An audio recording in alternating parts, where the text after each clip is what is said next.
They say the biggest mistakes in life don't scream at you, they whisper. A lingering glance, a soft touch, a word left unsaid but heavy with meaning. If someone had told me that my world, so carefully built on ambition and respect, could crumble because of a single moment, I wouldn't have believed them. Yet, here I am, haunted by the choices I almost made and the line I stood too close to crossing. It wasn't supposed to happen.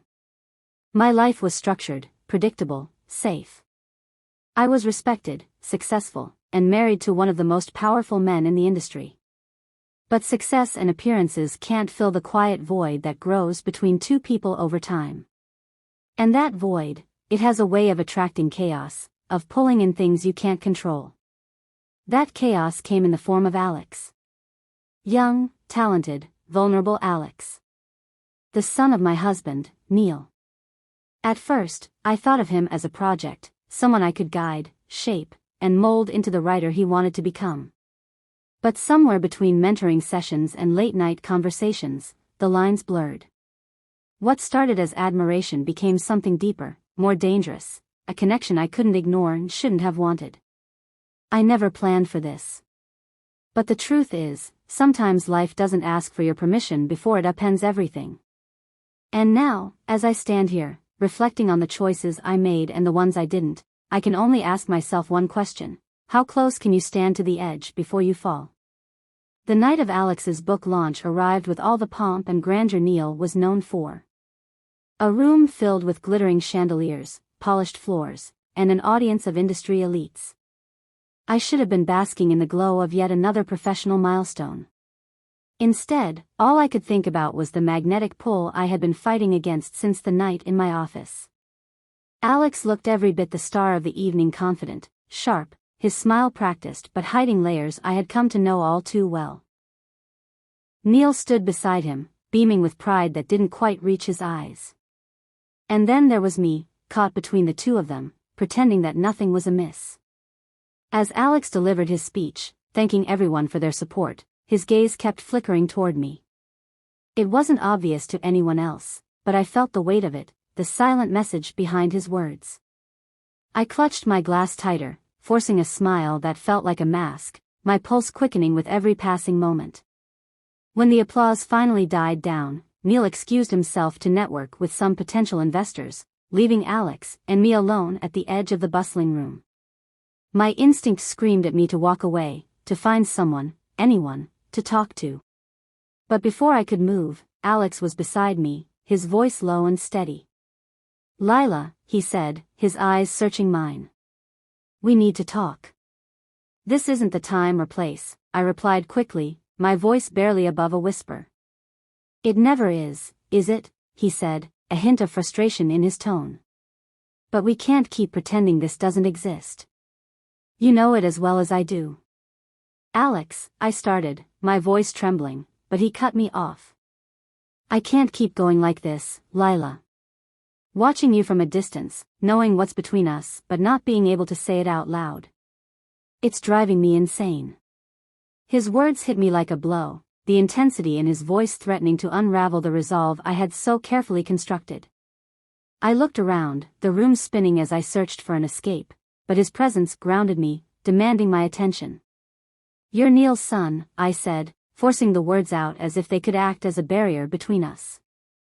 "And that's all I'll ever be to him," Alex shot back, his voice edged with bitterness. "But to you, I'm something more.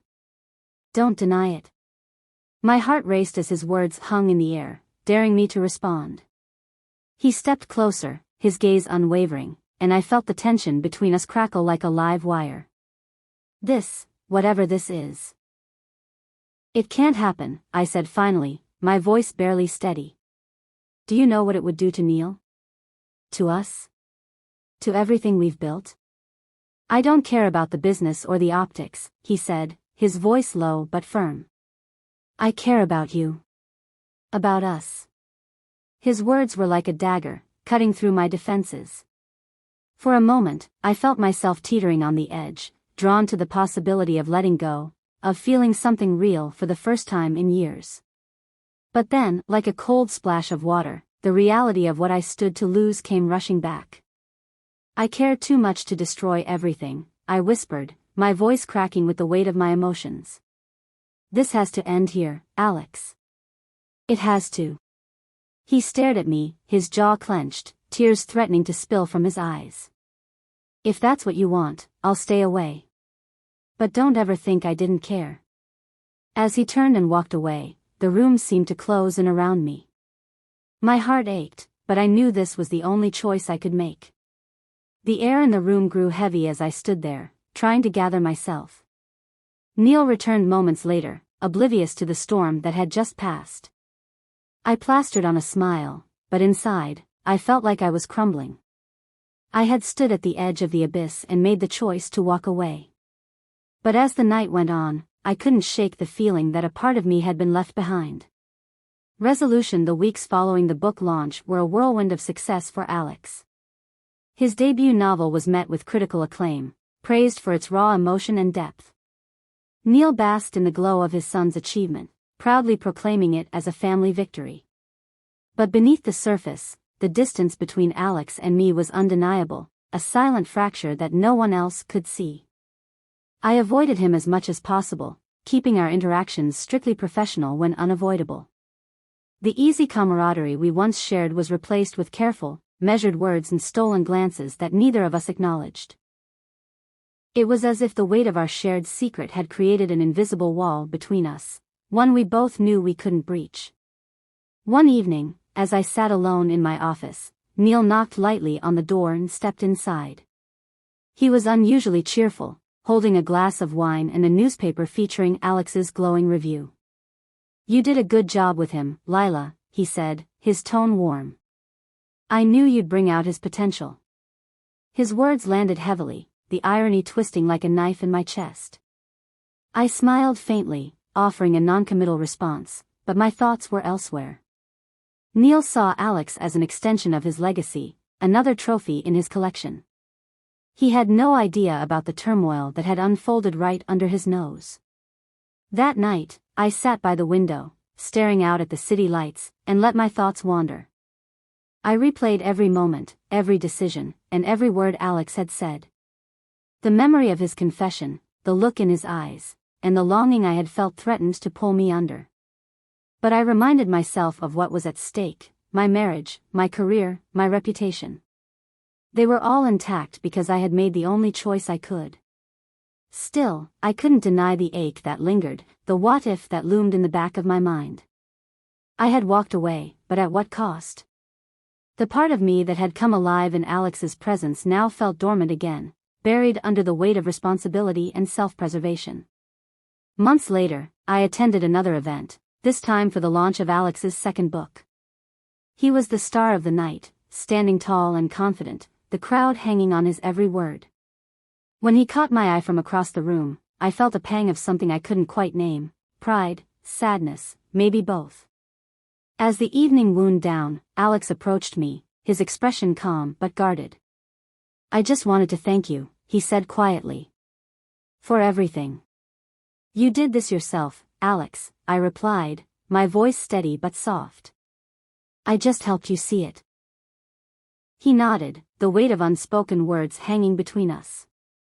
"Take care, Lila," he said finally before walking away, disappearing into the crowd.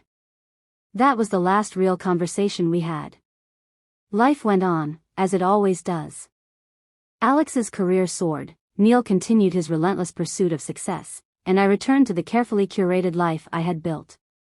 But every now and then, in the quiet moments, I felt the echo of what could have been. Looking back, I know I made the right choice. But it wasn't an easy one. It never is. To anyone facing the temptation to cross a line they know they shouldn't, let me offer this: the heart may ache, but your peace of mind, your reputation, and your future are far more fragile than you realize. Protect them, even when it hurts. Some connections, no matter how powerful, are meant to remain unspoken. And some lines, once crossed, can never be undone.